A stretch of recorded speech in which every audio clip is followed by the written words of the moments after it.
droit selon sa chapelle politique.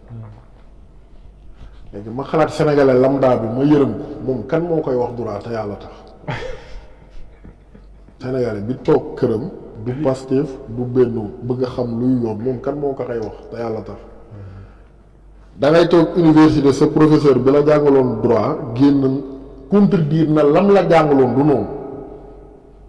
En fait, on a un sérieux problème au Sénégal.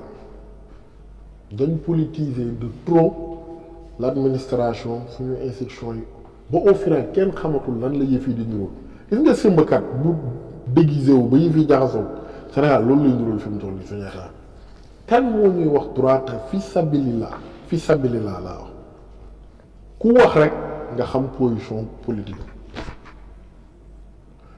ñii na la ki ñuy wër gisuñ ko mooy controverse bi tax ki ñuy wër gisuñ ko te ñu ngi ko téye kii na la dangaa rey nit ma di la wër ma arrêté la ci tali bi pour excès de vitesse. non dama lay jox contravention demal fay tey jàpp ma la pour meurtre. non kenn xamul kii na la dama lay wër pour notifier la te yaa ngi sama loxo. kenn xamul ko non sincèrement kenn xamul. xam nga sànq saa yi ñu ngi laajte léegi ne administration du wax quoi maanaam day bind. mais xam nga acte boobu du benn yoon rek la administration di jël benn décision te maanaam te bind ko.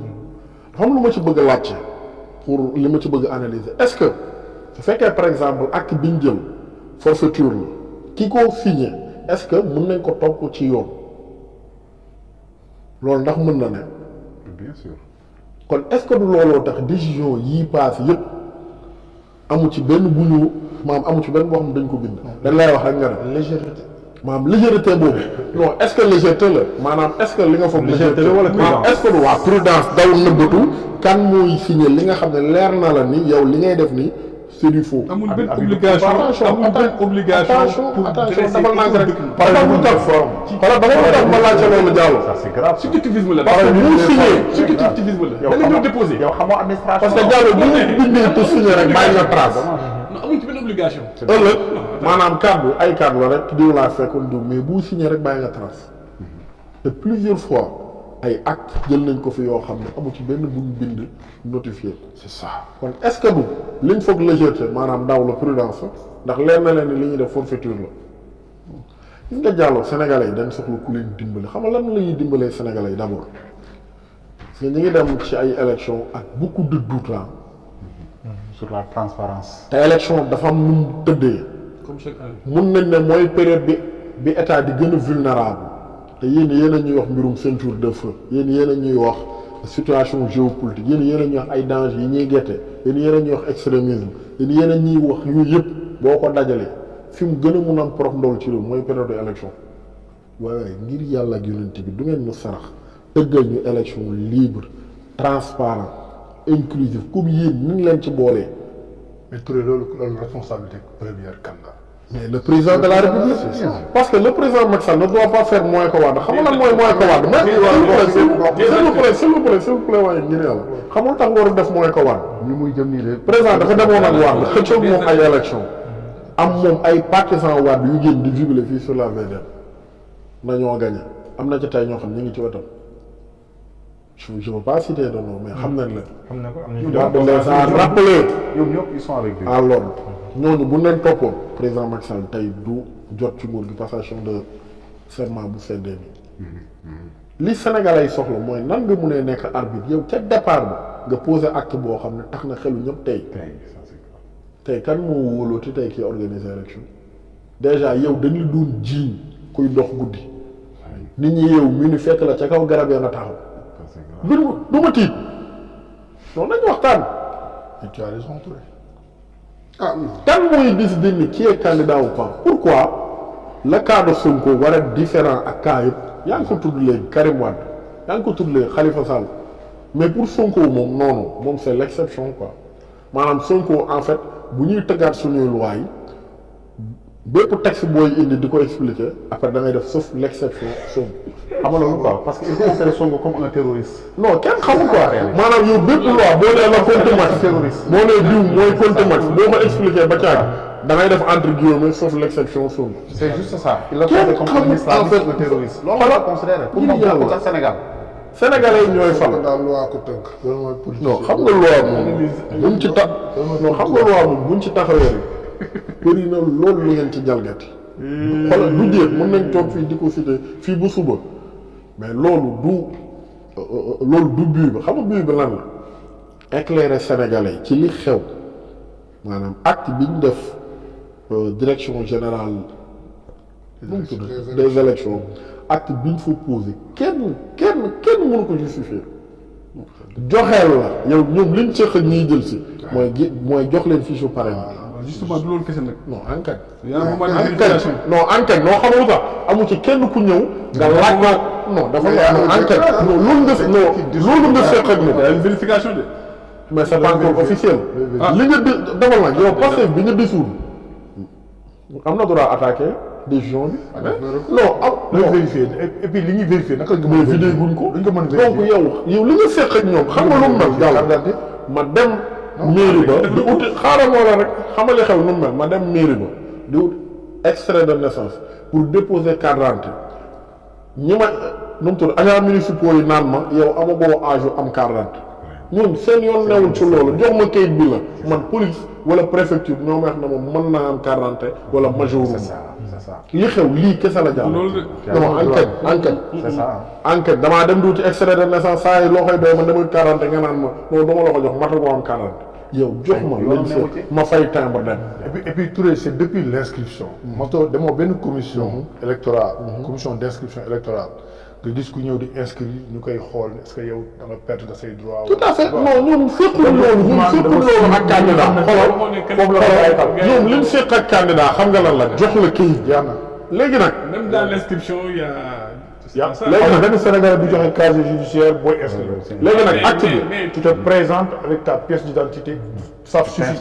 waaw mais amul ku ñuy wax sa casier judiciaire nu xool est-ce qu'il y a eu des condamnations qui t'ont déchu amul. waaw mais boo signé mais xam nga sax léegi nag acte bi mais nga xam ne kenn bu mu demee di inscrire lu mu ngay parce que c'est Karim Wade. ah waaw déedéet. ñun si loolu la Mohamed doon wax sax. justement c'est parce que dafa loolu la Mohamed doon wax sax parce que c'est Karim Wade. du tout. léegi nag acte bi biñ posé foog nga jàngat ko ñaari jàngat rek la mën a ne bu njëkk bi droit la beneen bi politique bu njëkk bi mooy est-ce que ce régime am na certitude ni bu dossier Ousmane Sonko demee conseil constitutionnel dañ koy rejeter comme bu Khalifa Karim loolooy laaj boobu c'est la grande question. li tax ñu bloqué ko léegi parce que bu Khalifa Karim bokkul dafa fekkoon nguur gu nekk ci digg nguuram jeexagul président boo xam ne aura politique am boobu mi ngi ci digg ndëndam boobu moo teg tànk ci réew mi politiquement amuloon kenn ku nekk en face leer na leen ne day gañawaat mais tel n'est pas le cas fi mu toll nii président bokkul candidat poids plume la politique bu dee dañuy non bu dee politique la ñuy wax waxuma nag leneen bu dee politique la ñuy wax poids plume la y a beaucoup de doutes te nit ñi dañoo am carrière yu commencé avant le président Macky Sall yuy dem après le président Macky Sall ils vont pas se sacrifier quand même loolu mooy benn laaj bi beneen bi est-ce que du wuti parrainage yi engouement bi muy àndal lañ buggul parce que tey boo joxee Ousmane Sonko fiche parrainage ñu wër di ko wutal ay parrain mais mu dajale genn wàll électorat bi mooy kooku il est président au premier tour. Oui, c'est ça. donc il y a beaucoup d'aspects yoo xam ne mënut a tere nit ñi ñu posé wu ay questions du moment que amoon na jurisprudence su Khalifa Karim te defuñ ci benn man sénégalais bi toog mënumaa bañ a posé wu ay questions waaye lu tax bii pas ñu bloqué ko fii tout maanaam doute yooyu c'est légitime. beneen bi di nga ñëw par exemple bu dee da nga dugg ci wàllu théorie politique di nga ne non dañ ko bloqué woon pour Pastef dévoiler son plan B ñu mën a xam kan la xam nuñ koy contrer fan nag Pastef def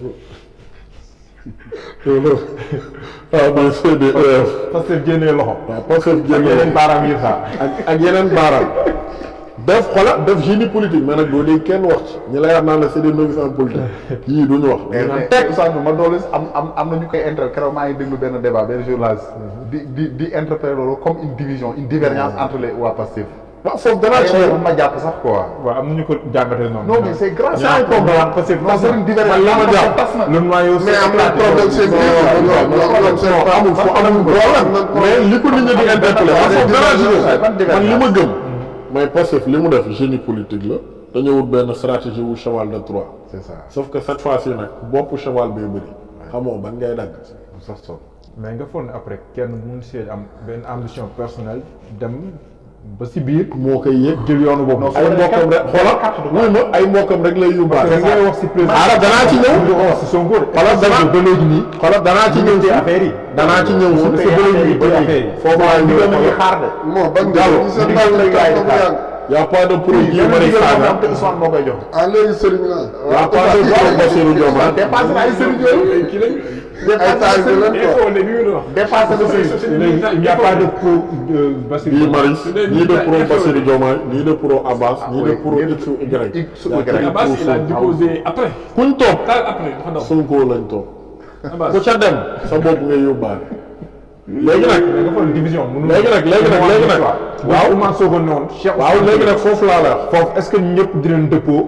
waaw léegi nag foofu c'est au militant de Pastef léegi nag foofu c'est au militant de Pastef de relever benn défi ñoom xamul luy seen défi tey bu ñu newoon tey bañ ne Ousmane bokkul mu ne pare na leen par exemple Guy Marius Birame Souleye Abbas wala Bassirou yow militant bi nga wax ni yow militant xaaral ma ñëw maanaam yow mi ñu wax ni c'est jusqu'au mois de décembre. maanaam yow mi ñu wax ni yàkkamtiwul. yow mi ñu wax ni militant Pastef la dëkk bi parrainage bi. yow ginnaaw bu la nee pare na yow bu fa nekk naan Birame Souleye cumulard la ak yow bu fa nekk naan Guy Marius Sagna dalul sama xel ak yow jàppal ni Ousmane Sonko ngay pare.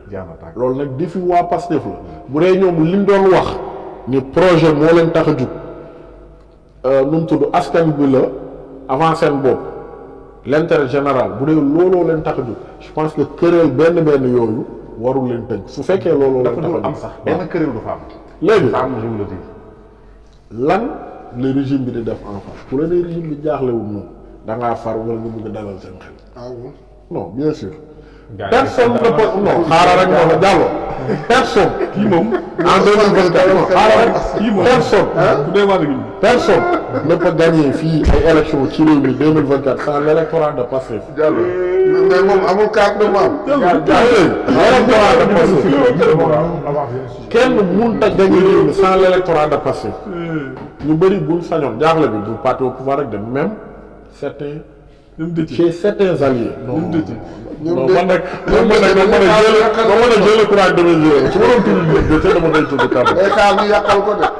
non pas Déthié boo leen wax ci catégorie boobu yaa ngi comprendre parce que ñu ci bëri liñ bëggoon mooy Pastef entêté wu ci ne PDS wala taxawu defoon diw mooy suñu candidat ba naata élection alors que loolu amul lu ko gën a nekk erreur historique mooy Pastef bañ a participer ci élection parce que ay élection non loolu kenn xaatu ko. daf ko téye ci loxo. soit élection la ñu. yàlla may leen porox ndoll bu ñu ko joxee Ousmane Sonko wala ñu jox ko X ou Y wala Demba mais élection yi moom mi ngi seen loxo léegi nag la camp d'en face moom ñun seen défi mission impossible laa ko tuddee mën naa ne nag ndax mission impossible waa ji réussir na ko ca film ba mooy non seulement Amadou Ba foog mu delloo si ñi demoon mooy Mame Boye Diao Aly Ngouille Boun Abdallah ak ñi mu àndal foog Amadou Ba indiwaat leen benn fexe ba ñi génnoon fexe ba ñi waxugul te ne ci biir man xam naa ñu ne ci biir te àndul te c'est des hauts responsables votre sanction. àndul waxugul nag ñi ne waaw ba pare di liggéey joxe boobu rocc la maanaam ñan tekk te nekk ci biir parce que ñi ne tekk ñëpp